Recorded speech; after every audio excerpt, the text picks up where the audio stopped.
नमस्कार, मैं सारिका गुप्ता यमुनानगर से।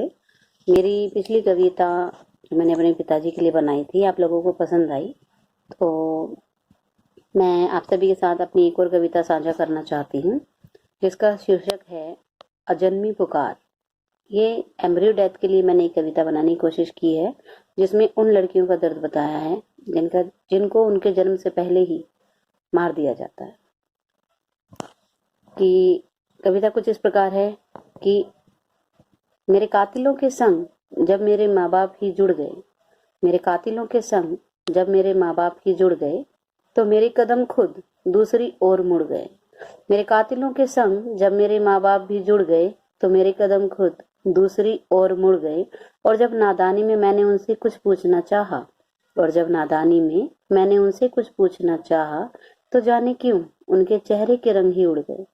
मेरी भोली माँ तो इतनी नादान थी, मेरी भोली माँ तो इतनी नादान थी कि समाज की सारी नीतियों से अनजान थी।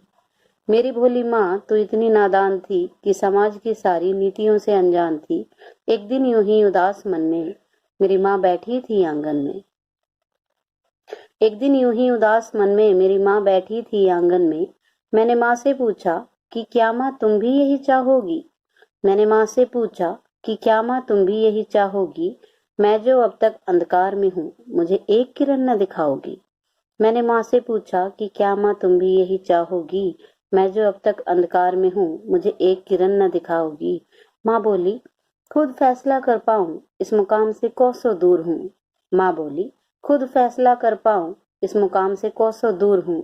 ऐ मेरे सुनहरे सपने, मैं क्या करूं, मजबूर हूँ।